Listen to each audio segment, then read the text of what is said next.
오늘 본문은 비유에 담긴 천국, 즉 하나님의 나라의 그 역설적인 가치를 강조하는 말씀입니다. 마태복음만 유일하게 등장하는 스토리입니다. 사진 하나를 먼저 보여드리면서 시작하기 원합니다. 네덜란드의 유명한 화가 렘브란트가 포도원의 일꾼들이란 제목으로 그린 그림입니다. 그의 나이 31살에 그린 그림이라고 합니다. 오늘 본문에서는 주인은 우리가 생각하는 합리적인 계산법을 고려하지 않는 분입니다. 그래서 일꾼들은 그 심기가 매우 불편합니다. 주인 바로 옆에 있는 일꾼의 모습은 그림에서 보듯이 구부정한 자세입니다. 계속 보여주십시오. 또한 찡그린 얼굴에 또한 게다가 손을 내밀고 있는 팔 동작을 통해서 그가 투덜거리고 있고 불량한 모습을 가지고 있다라는 것을 보게 됩니다. 그리고 맨 앞에 있는 일꾼 바로 옆에 있는 일꾼들, 다른 일꾼들은 아침과 정오에 온 이들로서 그 등 뒤에 숨어서 가장 먼저 온 그 일꾼 뒤에 숨어서 수군거리고 있습니다. 그런데 중요한 것은 주인은, 맨 앞에 있는 주인은 이런 상황에서 밝은 표정입니다. 아랑곳하지 않습니다. 렘브란트는 창문을 통해 들어오는 광선, 햇빛을 통해서 주인의 따뜻한 성품을 인자한 모습을 한층 더 돋보이게 구도를 설정해 보았습니다. 또한 그림을 잘 보시면 주인이 오른손을 가슴에 대고 있습니다. 이 자세를 통해서 보여주는 것은 주인이 아무런 생각 없이 1데나리온씩 준 것이 아니라 선한 마음으로 내가 너희들에게 1데나리온씩 준다라는 것을 보여주는 증거의 구도로 보게 됩니다. 즉 주인은 인격적으로 일꾼들을 대하고 있지만 일꾼들은 고마워하는 기색은 하나도 한 명도 없는 모습을 그리고 있습니다. 네, 오늘 본문에 나타난 이 비유는 사실 물질적인 보상에 관한 문제를 다루고 있지 않습니다. 이제 그림을 내려주셔도 됩니다. 오히려 비유에 담긴 천국, 그 진리에 초점을 맞추고 우리에게 다가오고 있습니다. 렘브란트의 그림을 통해 천국의 주인이 가지고 있는 한량없는 사랑과 따뜻한 성품을 주목하도록 우리를 이끌고 있다라는 것입니다. 천국의 주인이 마치 이와 같다면 하나님의 나라는 어떤 곳일까요? 천국의 주인이 한량없는 사랑과 인자함으로 우리를 대한다면 천국, 그 포도원은 어떤 곳일까? 1절과 2절을 함께 읽으면서 상상해 보길 원합니다. 시작. 천국은 마치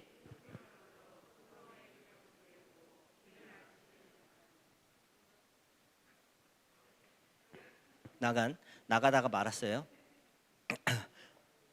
그가 한 데나리온 2절도 같이 했습니다. 시작. 그가 하루 한 데나리온씩 품꾼들과 약속하여 포도원에 들여보내고, 나가기만 하면 안 되고 들여보냅니다. 오늘 본문에서 매우 중요한 단어 중에 하나가 들어가라, 들여보내고 이 단어입니다. 전북 고창군 성송면 계당리 865번지에 포도농사를 하는 도덕현 씨가 한 그루 나무에 4,000송이의 포도 열매가 맺도록 나무를 재배했습니다. 2017년도에 있었던 일입니다. 앞선 기록은 일본에서 한 그루에 3,000송이가 열렸던 것이 세계 신기록이었는데 이제 바뀌게 되었죠. 포도농장 주인인 도덕현 씨는 토양을 관리하는 방법과 또한 탄소 순환 농법을 통해서 4,000송이의 열매를 맺었고 한 그루 나무에서 앞으로 더 많은 열매를 맺을 것이라 기대하고 있습니다. 그래서 추후에 기사가 나온 게 있는지 살펴봤지만 없었습니다. 저는 천국은 이와 같다고 생각합니다.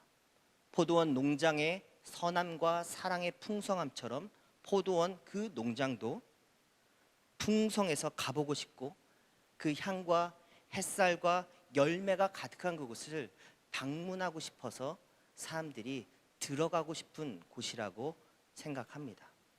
오늘 본문 속 집주인은 그 풍성한 포도원의 일꾼들을 거저 들여보내려고 이른 아침부터 밖에 나간 사람입니다.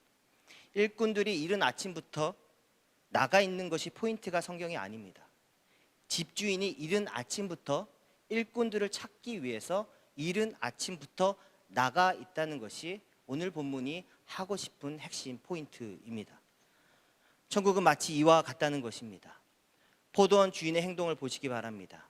이른 아침에 나가서 일꾼을 찾는 것도 모자라서 아침 9시에도 나가고 정오 12시에도 나가고 그리고 늦은 시간까지도 나가서 일꾼들을 찾고 있는 것이 집 주인의 모습이라는 것입니다. 또한 주인은 좋은 일꾼, 일 잘하는 일꾼, 구릿빛 피부에 또한 근육질의 어떤 일꾼을 찾으려는 것이 아닙니다.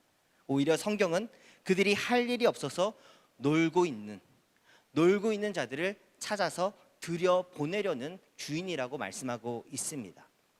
신학자 루터는 하나님은 우리의 노력이나 행동이나 행위에 따라서가 아니라 그분의 은혜와 선하심과 그리고 아름다움에 따라서 우리를 부르셨다고 말씀합니다. 한마디로 들여보내려고. 이 단어가 주는 뉘앙스와 그리고 핵심이 무엇입니까? 부르신다는 것입니다. 하나님이 우리를 찾으신다는 것입니다. 하나님의 선하심과 은혜를 따라서 부르고 또 찾고 우리를 이끌어 주신다는 것입니다. 정리해서 한번 생각해 보기 원합니다. 오늘 말씀의 순서대로 부르심을 받은 순서를 보면 아침 일찍 온 사람은 새벽 6시에 부름을 받은 사람일 것입니다. 유대인들은 하루 일과 시작과 마무리가 새벽 6시와 저녁 6시입니다. 그는 아침 일찍 부름을 받아 점심시간과 쉬는 시간을 빼면 10시간 정도 일을 했을 것입니다. 그리고 하루 품삯 1데나리온의 약속을 받습니다. 그 다음 부름받은 사람은 아침 9시와 정오 12시입니다. 오늘 성경에 있는 시간에 6을 더하면 우리나라 시간이 됩니다. 포도원 주인은 포도원에 들어가기만 하면 뭐라고 약속합니까? 상당하게 주리라 약속합니다. 4절에 그들에게 이르되 너희도 포도원에 들어가라. 내가 너희에게 상당하게 주리라 약속을 합니다. 마지막으로 들어간 일꾼은 오후 5시입니다. 단 1시간 포도원에 발을 들여놨습니다. 그리고 60분 후 마지막으로 온 자신을 시작해서 품삯을 받습니다. 한 데나리온을 받습니다. 정오에 온 사람도 한 데나리온을 받습니다. 10절 같이 읽습니다. 먼저 온 자들이 와서 더 받을 줄 알았더니 그들도 한 데나리온씩 받은지라. 사실 세상 경제 논리로 따지면 저라도 이러한 기대를 했을 것 같습니다.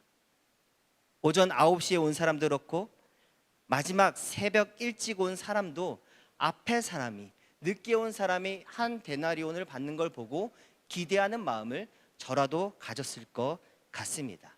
그래서 11절에 이렇게 불평합니다. 받은 후 집주인을 원망하여 이르되 나중 온 이 사람들은 1시간밖에 일하지 아니하였거늘 그들을 종일 수고하며 더위를 견딘 우리와 같게 하였다라고 불만을 터뜨립니다. 그러나 잘 생각해 보시기 바랍니다. 종일 수고하며 더위를 참았다라는 발언을 누가 합니까? 새벽 일찍 온 사람의 생각입니다. 지극히 주관적인 자기 생각입니다. 오늘 본문을 읽고 분노가 올라옵니다. 그리고 뭔가 이상한데 하는 마음이 든다면 이 역시도 성경이 우리에게 말하는 것은 누구의 생각입니까? 지극히 내 주관적인 너의 분노라고 말씀하고 있습니다. 오늘 본문의 배경은 사실 마태복음 19장을 자세히 살펴봐야 알 수가 있습니다. 예수님이 19장에서 부자 청년을 만납니다. 부자 청년은 영생을 주시는 예수님께 등을 지고 자기의 길을 갑니다. 우리 19장 한번 살펴봅니다. 19장 23절과 24절 같이 읽습니다. 시작. 예수께서 제자들에게 이르시되 내가 진실로 너희에게 이르노니 부자는 천국에 들어가기가 어려우니라. 다시 너희에게 말하노니 낙타가 바늘기로 들어가는 것이 부자가. 제자들이 몹시 놀라면서 다시 질문합니다. 그러면 누가 구원을 얻을 수 있습니까? 라고 질문합니다. 그랬더니 26절에 예수께서 그들을 보시며 이르시되 사람으로는 할 수 없으나 하나님으로는 다 할 수 있다라고 말씀합니다. 무슨 뜻입니까? 구원은 하나님께 있음을 분명하게 마침표 찍어서 말씀해 주십니다.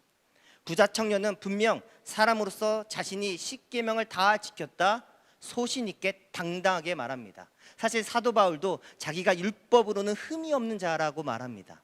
유대인들은 그만큼 율법을 철저하게 지켰고 그 부분에 있어서 자신 있다 생각합니다. 그러나 사람으로서 할 수 있는 일을 다 했다고 구원이 있는 것이 아니다라고 말씀하는 것이고, 또한 사람이 가지고 있는 너의 부와 너의 명예, 그것으로도 구원은 없다. 오직 하나님만이 구원의 주권자 되심을 분명하게 하십니다.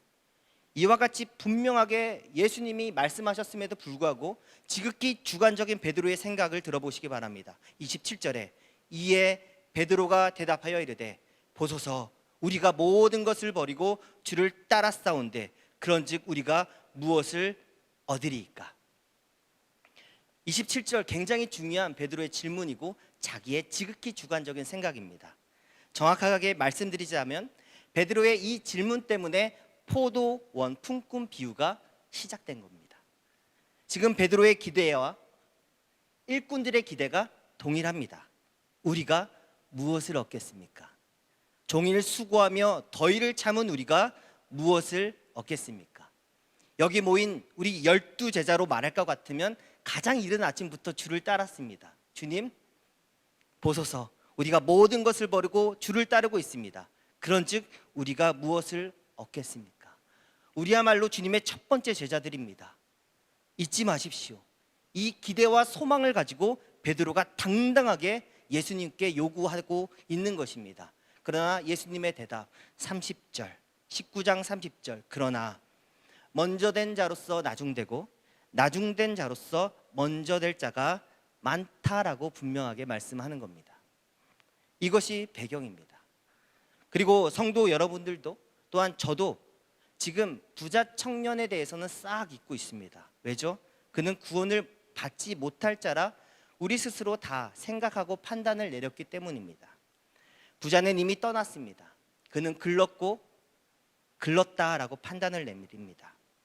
그런데 예수님의 이 비유의 말씀을 통해서 하는 말씀은 무엇입니까? 부자는 천국에 들어가기가 어렵다 말씀하시고 그 다음 베드로와 포도원 품꾼의 비유를 통해서 우리에게 확인시켜주고 확실히 하고 싶은 것은 무엇입니까? 만약에 그 부자 청년이 오후 5시가 되어 예수님의 부름에 포도원에 들어온다면 상황은 바뀐다라는 것입니다. 그가 나중된 자이지만 먼저 될 수 있다라는 것도 우리가 생각해야 한다라는 것입니다. 그 이야기가 오늘 본문 20장 1절에서 16절의 포도원 품꾼의 비유라는 것입니다. 마지막 16장 20장 16절을 읽어보십시오. 시작. 이와 같이 나중된 자로서 먼저 되고 먼저 된 자로서 나중 되리라. 시작과 끝이 이 이야기, 나중된 자가 먼저 될 수 있음을 우리에게 말씀하고 있습니다. 마태복음 5장에서부터 그 돈에 대한 그 부 때문에 하나님의 나라에 들어가지 못한다라고 이야기하지 않습니다. 심령이 가난하지 못하기 때문에 하나님의 나라를 볼 수 없다라고 그 하나의 선을 우리에게 계속 이어서 말씀하고 있는 것입니다. 그러므로 성도 여러분, 하나님의 부르심에 대한 이 긴장감의 끈을 놓지 마시기 바랍니다.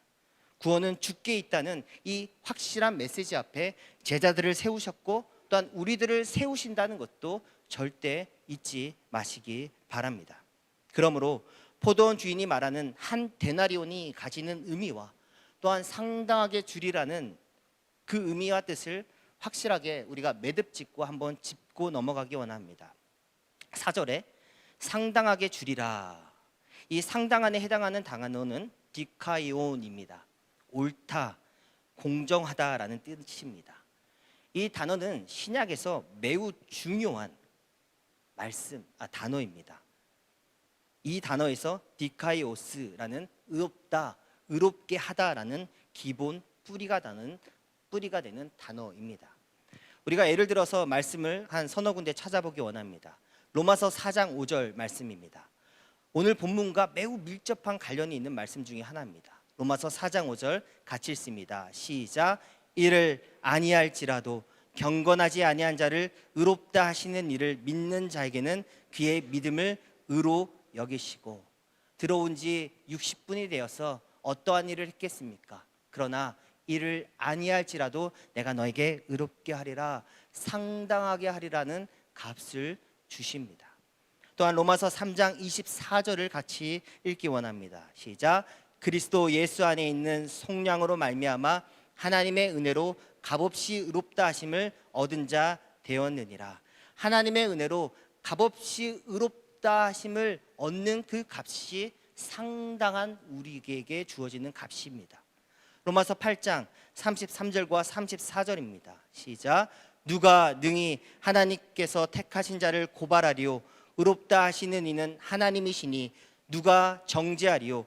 죽으실 뿐 아니라 다시 살아나신 이는 그리스도 예수시니 그는 하나님 우편에 계신 자요 우리를 위하여 간구하시는 자시니라. 그러므로 한 데나리온이 가지는 가치와 상당하게 주리라는 그 의미는 하나님이 우리를 의롭게 하시겠다는 은혜로운 부르심의 초청입니다. 하나님이 값없이 구원을 주시겠다는 약속의 부르심이라는 것을 우리가 잊어서는 안 됩니다.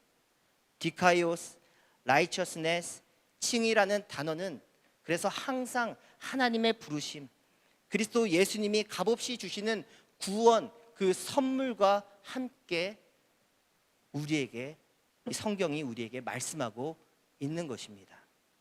우리 말씀 한 군데만 더 찾아보고 우리에게 한번 적용해 보기 원합니다. 로마서 5장 9절입니다. 시작. 그러면 이제 우리가 그의 피로 말미암아 의롭다 하심을 받았으니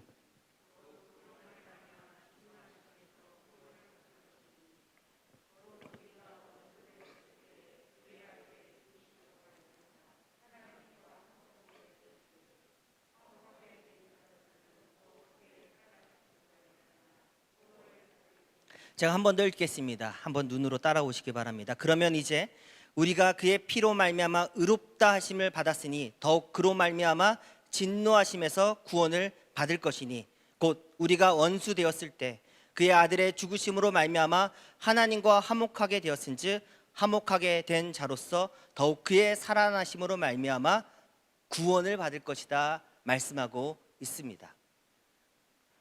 방금 읽은 말씀을 우리에게 적용해 보면 예수 그리스도의 보혈로 말미암아 우리가 어떻게 되었다고요? 의롭게 되었다고 말씀합니다. 구원을 받았다고 말씀합니다. 그리고 10절에서는 하나님과 화목하게 되었다라고 말씀합니다. 하나님과 화목하게 되었은즉 더욱 무엇하라고 말합니까? 함께 포도원에 들어간 이들과 화목하기를 원하십니다. 이것이 오늘 우리에게 적용하고 싶은 말씀입니다. 우리가 그리스도의 보혈로 의롭게 되고 값없는 하나님의 크신 상당한 큰 은혜를 받았습니다. 그 다음 그러면 어떻게 하라고요? 하나님과 화목하며 이웃과 화목함을 유지하라고 우리에게 말씀하고 있다라는 것입니다. 포도원 주인이 가장 먼저 온 품꾼에게 네가 나를 악하게 본다라고 책망합니다. 특별히 여기서 악한 눈으로 본다는, 악한 눈은 질투를 가리키는 데 사용되는 관용어입니다. 먼저 온 자가 함께 그리고 나중에 온 이들을 질투의 눈으로 바라봅니다. 또한 함께 온 자들이, 함께 일찍 온 자들이 당을 지어서 그 사람을 미워하는 눈으로 바라봅니다. 우리 교회 공동체는 질투와 시기와 그런 꼼수를 부리는 공동체가 되어서는 안 됩니다. 스스로 아침 일찍 왔다 자부하는 이들이나 스스로 생각이겠죠. 아침 9시, 정오, 혹 늦은 시간에 온 모든 이들이 주인 되시는 그리스도를 중심으로 동역해야 합니다. 제가 서울 순임교회 온 지도 5년이 되었습니다. 꽉 찬 4년의 사역을 하고 있습니다. 제가 처음 왔을 때 가장 먼저 신 전도사님이 있었습니다. 저는 신 전도사님을 저보다 항상 선임이라고 생각합니다. 제가 나이가 많고 제가 목사이지만 저는 신 전도사님이 저의 선임이고 선배라고 생각하면서 현재까지 사역을 하고 있습니다. 그리고 최근에 늦게 들어오신 김창선 전도사님에게도 농담 반 진담으로 신 전도사님이 우리의 선임이야, 선배라 여기고 우리가 함께 동역하자라고 이야기를 했습니다. 4년의 시간 5년의 시간이 흐르는 동안 저희 부교육자들은 한 번도 싸운 적이 없습니다. 다툰 적이 없습니다. 서로 시기하고 질투하지 않습니다. 그러나 제가 앞에 섬겼던 교회는 5년이란 시간 동안에 선임 사역자가 4번이 바뀌었다라는 이야기를 들었습니다. 선임과 후임이 그렇게 싸운다고 합니다. 서로 시기하고 질투하고 대들고 소리 지르는 일들이 반복되고 있고 현재까지도 평화를 찾지 못하고 있다고 합니다. 그래서 선임 1명 있다고 합니다. 왜요? 들어오면 또 싸우니까. 그래서 선임 혼자서 힘들게 일하고 있다라는 것을 들었습니다. 물론 저의 속마음을 하나 이야기하기 원합니다. 저는 저보다 늦게 들어온 김 전도사님을 부러운 눈으로 쳐다봅니다. 왜냐하면 저보다 키가 커요. 또한 잘생겼습니다. 그렇게 치면은 신 전도사님도 부럽고 우리 담임 목사님도 전 늘 부럽게 쳐다봅니다. 잘생기고 키가 큽니다. 그러나 저는 김 전도사님이 저보다 설교를 잘 하시는데 부러워하지 않습니다. 오히려 응원합니다. 또한 리더십도 좋고 친화력도 좋아 보입니다. 그러나 부럽지 않습니다. 오히려 응원합니다. 저보다 1살이 어리고 이제 막 사역을 시작하게 된 그 자체가 오히려 제 마음 중심에는 불쌍히 여기는 마음이 있습니다.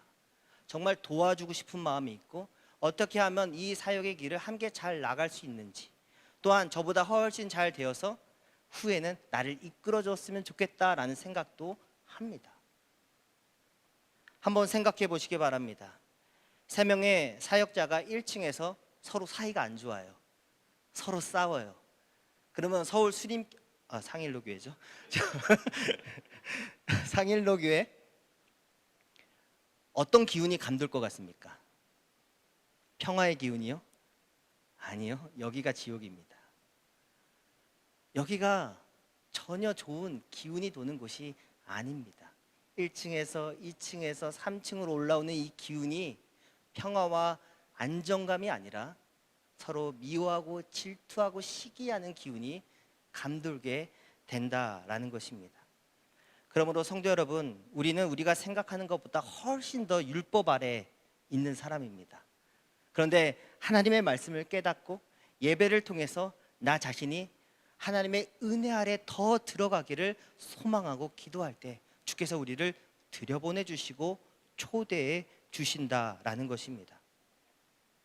하나님의 그 사랑과 은혜와 자비가 나 한 사람을 선하게 대하실 뿐만 아니라 우리 공동체에 있는 모든 사람들을 선하게 인도하시고 지키시고 대하십니다. 그 하나님의 은혜가, 이 크신 하나님의 은혜가 나를 그렇게 인도하시는구나 느낄 때 우리 공동체는 그때야 말로 천국 공동체가 되는 것입니다. 그러므로 성도 여러분, 나보다 옆에 있는 성도, 권사님, 집사님, 또한 장로님 더 낙해 여기십시오. 더 훌륭한 분이라고 생각하십시오. 율법 아래 있지 마시고 크신 은혜 아래 서로를 사랑으로 대할 때 이곳이 천국의 공동체가 될 줄 믿습니다.